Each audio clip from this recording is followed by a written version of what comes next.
So I was talking to my friend that's locked up last night. She's in tribal jail. We were talking about relationships and how relationships work these days. And she was telling me about one of my nephews, little shit asses, running around one of these little res rats, little fucking girl that's no good for him or whatever. And she was telling me, yeah, you should call him and tell him something. And she's one of my old snags. Mind you, she's in jail right now. And we're fucking like old as fuck. Like still doing bullshit, you know what I mean? And I was like, how the fuck I'm gonna tell my nephew not to date women that are exactly like the women that I date? Like how the fuck I'm supposed to be like, hey, Neff, don't date women like your auntie. You know what I mean? Like how the hypocrisy is fucking amazing. Because she's like, I don't want this for my nephew. And I'm like, bitch, you did it to me. Like these days, if you can't provide for a woman in some type of manner, as far as like car, money, house, whatever they can use you for, then they don't fuck with you. Like no woman is out here loving men that do nothing for them. And if you are, then good for you.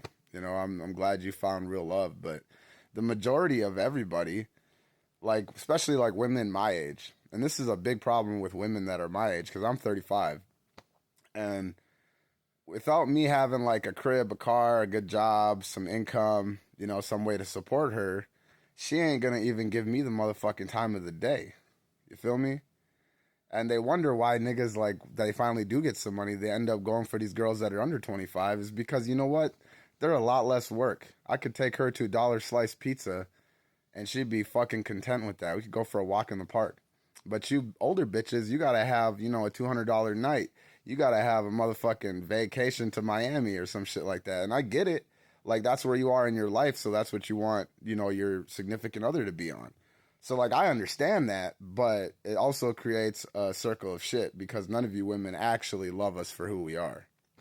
And that at the end of the day is the truth. Only people that are loved unconditionally are children, women, and dogs. Men are not loved unconditionally, and Chris Rock said it the best. Chris Rock said that. The only way a man is loved is if he provides something for you. So at the end of the day, most of you women are users, but society has told you that that is okay. So now you're sitting here looking at us like we ain't shit. And I'm not giving any excuses for men. Like, you know what I mean? Like, I'm not trying to make excuses for me not being where I need to be as a man or as where I should be as far as society thinks where I should be. But you got to sit here and think at the end of the day, you women are just users. If we don't provide for you, then you're not fucking with us. And I understand why a man should be the provider. But at the same time, now you're wondering why they treat you like shit when they finally do get to a position to be able to be a provider.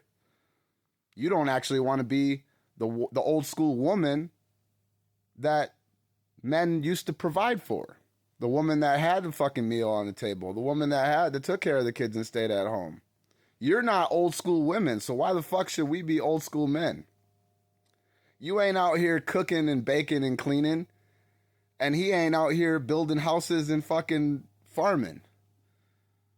You feel me?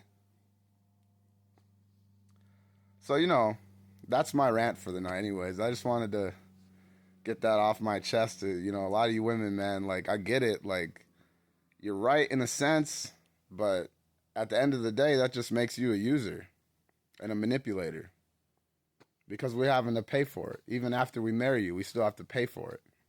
So what's the difference between just hiring a fucking prostitute? You're just a more expensive one. Anyways, take care of your body and your mind.